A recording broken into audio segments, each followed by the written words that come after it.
18 سال کی عمر تک اپنے شہر کے اندر تعلیم حاصل کرتے رہے۔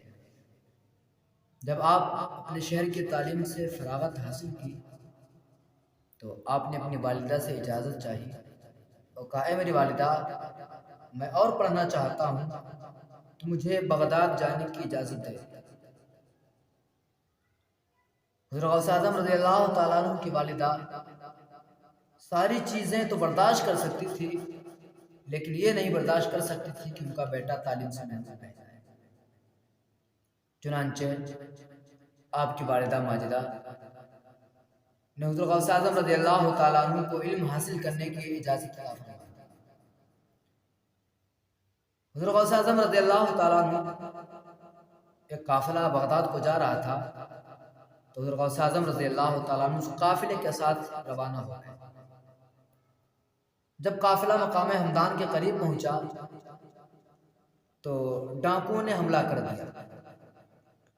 جب قافلہ ہمدان کے قریب پہنچا تو ڈاکوؤں نے حملہ کر دیا تو سارے کے سارے ڈاکو ایک دوسرے کا مال لوٹنا شروع کر دیتے ہیں۔ ایک ڈاکو حضرت غوث اعظم کے پاس آتا ہے اور کہتا ہے کہ بتاؤ تو صحیح، تمہارے پاس کچھ ہے؟ حضرت غوث اعظم رضی اللہ تعالیٰ عنہ نے اس سے پوچھا، اس سے فرمایا کہ ہاں میرے پاس 40 اشرفیاں ہیں۔ تو اس شخص نے جیسے اس واقعے کو سنا، حضرت غوث اعظم رضی اللہ تعالیٰ عنہ کی بات کو سنا، اس نے آپ کی بات کو مذاق میں لے کر کے وہ شخص آپ کے پاس سے روانہ ہو جاتا ہے۔ دوسرا شخص آپ کے پاس آتا ہے اور آنے کے بعد کہتا ہے، بیٹے تمہارے پاس بھی کچھ ہے؟ حضرت غوث اعظم نے ارشاد فرمایا کہ ہاں میرے پاس 40 اشرفیاں ہیں۔ تو اس ڈاکو نے کہا کہ شاید بچہ جو مذاق کر رہا ہم سے، وہ ڈاکو بھی چلا جاتا ہے۔ یہاں تک کہ تمام لوگوں نے حضرت غوث اعظم رضی اللہ تعالیٰ عنہ سے یہی پوچھا اور آپ نے بار بار مسلسل بارہا یہی جواب دیا۔ جب قافلے والوں کو لوٹ لیا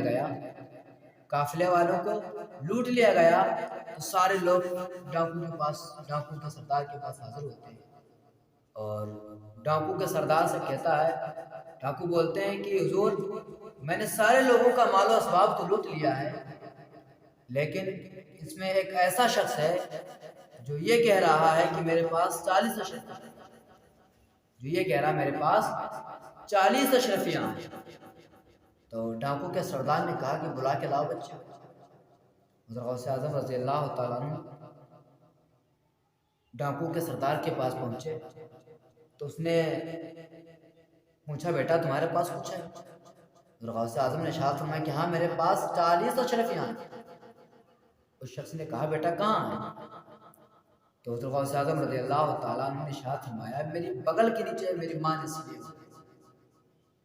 چنانچہ وہ ڈاکو آپ کی صدری کو ادھیڑنے کا حکم دیتا ہے تو جب ادھیڑی جاتی تو دیکھتے کہ اس کے اندر واقعی میں 40 اشرفیاں موجود ہیں۔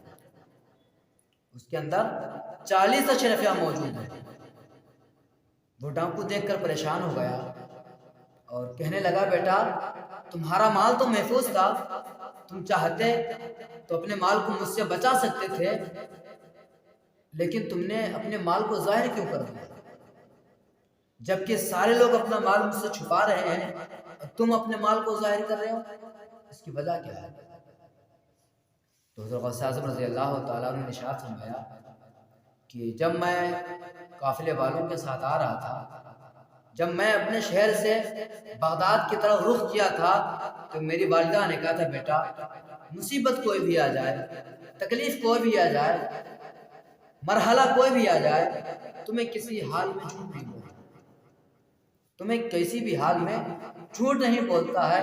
تو اے ڈاکو، میں ان 40 اشرفیوں کے لیے اپنی ماں سے کیے ہوئے وعدے کو نہیں توڑ سکتا۔ معزز سامعین کرام، جیسے ہی اس ڈاکو کے سردار نے غوث اعظم کی اتنی بات سنی، فوراً اس کی آنکھوں سے آنسو جاری ہو جاتے ہیں اور کہنے لگتا ہے، بیٹے جب تمہارے بچپن کا یہ عالم ہے کہ تم اپنے بچپن میں اپنی ماں کا کیا ہوا ایک وعدہ نہیں توڑ سکتے ہو، تو پھر میں اللہ رب العزت کا بارہا وعدہ کیسے توڑ سکتا ہوں؟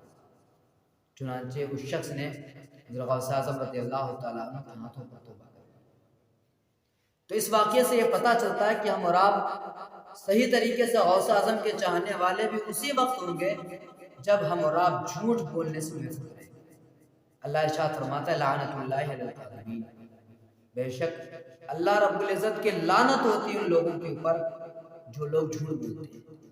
بے شک اللہ رب العزت کی لعنت ہوتی ہے ان بندوں کے اوپر جو لوگ جھوٹ بولتے ہیں۔